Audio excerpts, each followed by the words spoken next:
Assalamualaikum warahmatullahi wabarakatuh. Nama saya Syafira Rahmadani dari Fakultas Keguruan dan Ilmu Pendidikan, Prodi Pendidikan Matematika, NPM 221302198. Kali ini saya akan membahas materi PKKMB Fakultas yang bertema internalisasi nilai-nilai pendidikan karakter guna meningkatkan daya saing mahasiswa di era Merdeka Belajar Kampus Merdeka. Materi pertama, pembelajaran di perguruan tinggi di era 4.0 dan plagiarisme. Dinarasumberkan oleh Bapak Prof. Dr. Patuan Raja, MPD. Sebagai mahasiswa baru Universitas Lampung, kita memiliki hak dan kewajiban. Kewajiban kita setelah menjadi mahasiswa yaitu lulus. Sebagai mahasiswa baru, kita harus tahu apa perbedaan KBM di universitas dan KBM di sekolah. Perbedaannya yaitu aspek waktu, aspek jadwal, aspek kesiapan lebih besar, aspek tempat, dan sikap. Dosen menganggap bahwa siswa itu sangat mandiri. Proses pembelajaran di universitas dan SMA itu sangat berbeda. Kehidupan kampus tidak hanya akademik.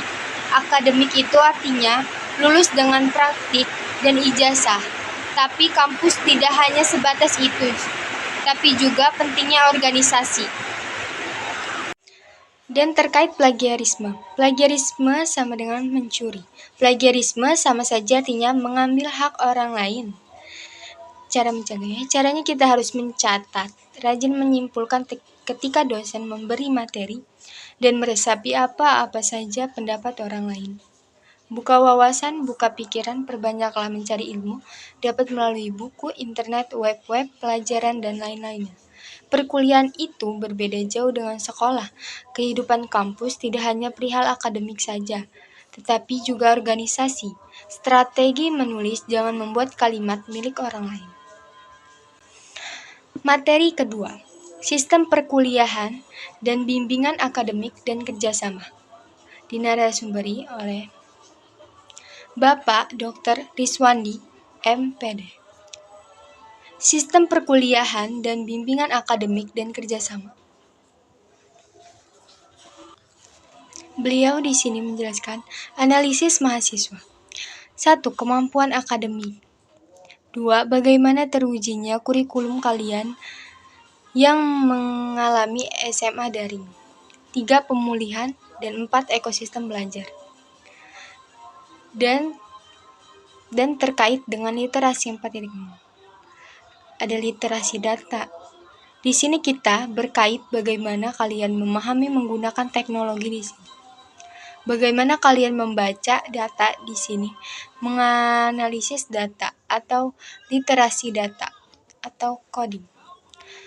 2. Literasi manusia berhubungan dengan bagaimana kita memahami interaksi-interaksi sesama manusia dengan kemampuan seni berbicara manusia.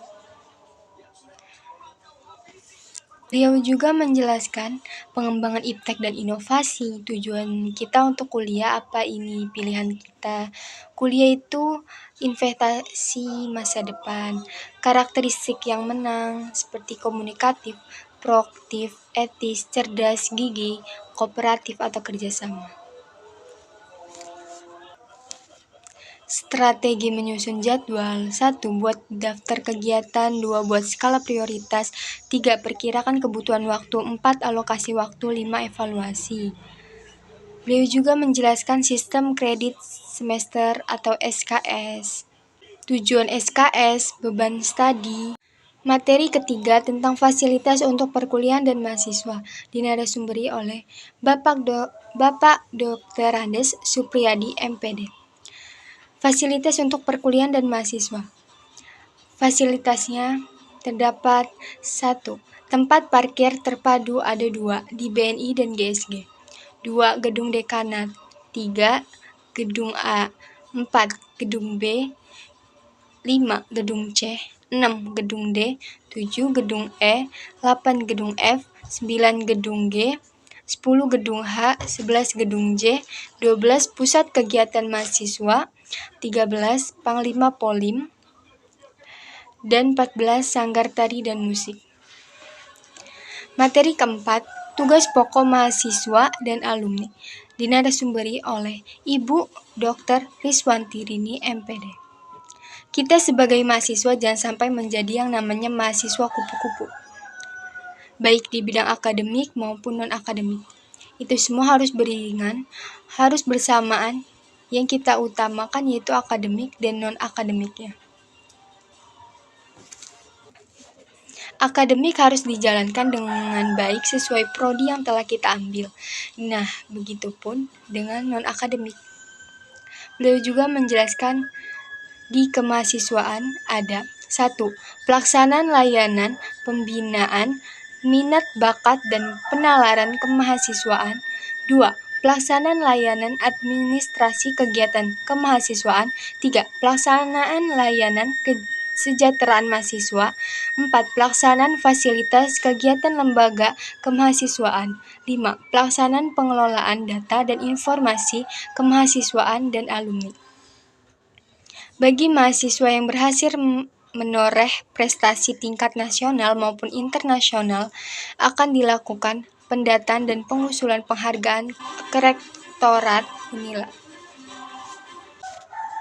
Beliau juga menjelaskan melaksanakan indikator kegiatan pada Simkatmawa dilaksanakan oleh subbagian kemahasiswaan dan alumni. 1. Pelatihan kepemimpinan mahasiswa. 2. Workshop gerak anti korupsi. 3. Workshop gerak anti radikalisme. 4. Workshop kampanye pencegahan kekerasan seksual dan perundingan. 5. Workshop pendidikan bela negara. 6. Workshop kampanye kampus sehat. 7. Kegiatan workshop gerakan anti penyalahgunaan nafzah.